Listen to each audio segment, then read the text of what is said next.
Hey team, it's day 86. I hope your day is going awesome. You're ready to get to day 90. Winding down things here, keep pushing to the end.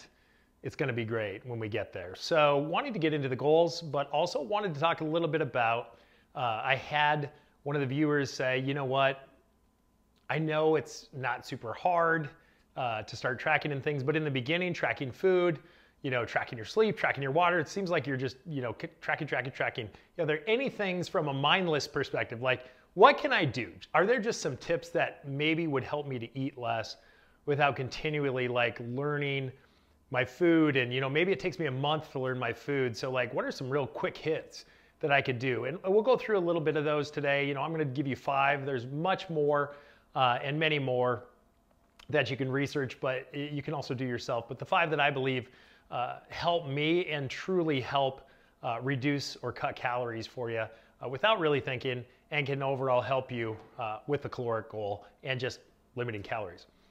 So all blue, 214, man, you know what? I'm not accepting anything till we hit day 90. We'll see what happens on day 90, but I wanted to be in that 212.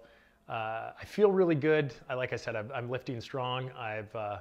Just getting back up in my weight, having the energy, changing macros to giving myself more carbs. And you know what? I haven't been doing a ton of cardio. So I've been feeling really good. So it's a good thing. We'll see what happens, but everything's good to go there.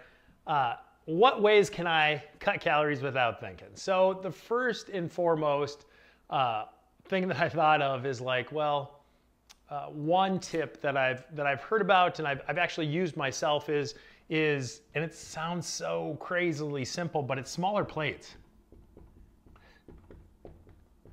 And I know it seems crazy, right? Smaller plates. What the hell, smaller plates?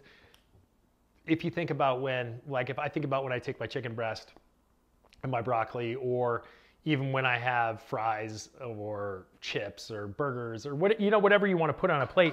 If you use smaller plates, you can't put as much on there. And to be honest, once I eat once, I don't normally have a second plate. In my own house, I don't go back for seconds. So the smaller plate to me is one of those things. I don't like red, but is one of those things that like really is just one thing that I say, okay, that works good. Number 2 is eating alone. Now, when I talk about eating alone, I mainly talk about when you go out to eat, like socializing and social dinners with your family even, and your kids, as much as it relates to eating alone. When you're with others, you tend to eat more, studies show. When you're by yourself, you don't eat as much. So crazy, and you save money. So whether it's not, let's say you go out to a weekly brunch with friends or something, or weekly dinner with the family. Maybe you eat at home and then go do some activity together.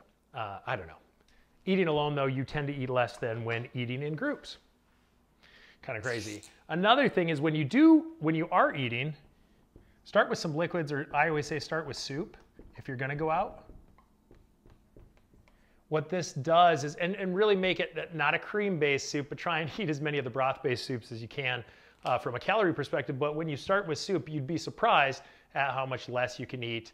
And especially if you're waiting for your main course to come, or you're making your main course yourself, having some soup, sipping down, even some warm lemon water before you start eating, it's amazing at how that stuff really helps as far as curbing calories and not being able to eat as much.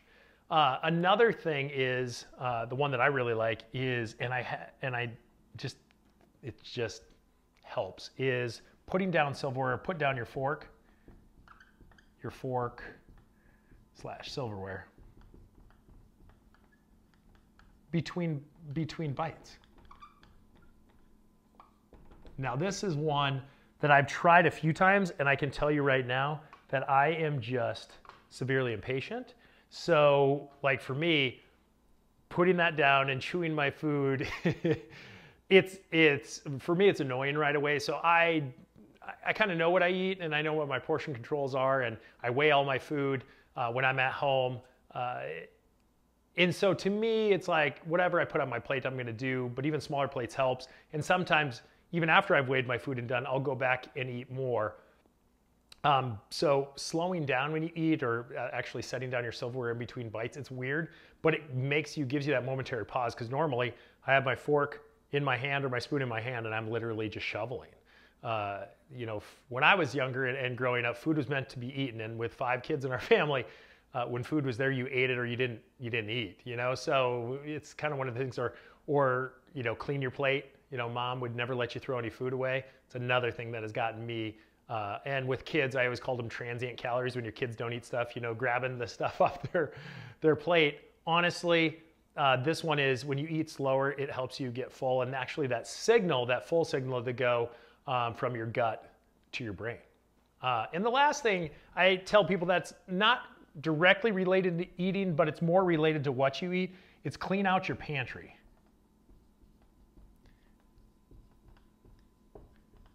And these are just, like I said, this is just 5 tips. I didn't want to run through 15, 20 of them, but there are a bunch of different things you can do. But for me, you've seen me in my videos talk about my pantry, and that's just off my whiteboard here that has tons of stuff that my kids really like. And that to me is, as I know when I'm craving something, either when I'm tired, dehydrated, or I need something fast because I want a snack, I'll go there. If you clean out your pantry and ensure that you only have relatively healthy things in there, like if you've never tried any of the protein chips like Quest chips or beef sticks or beef jerky or some other form of snacks that aren't your zebra cakes or cookies or just the high processed carby, really good Oreo sleeves and stuff like that, clean out your pantry.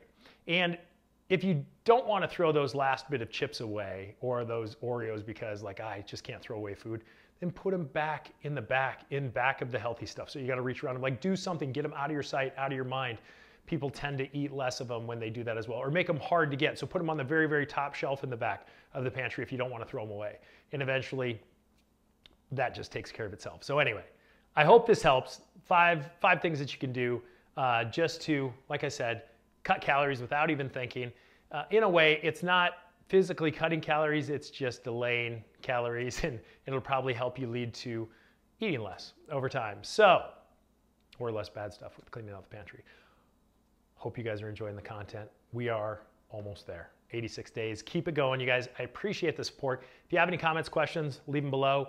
And as always, I look forward to talking to you tomorrow. Thanks again.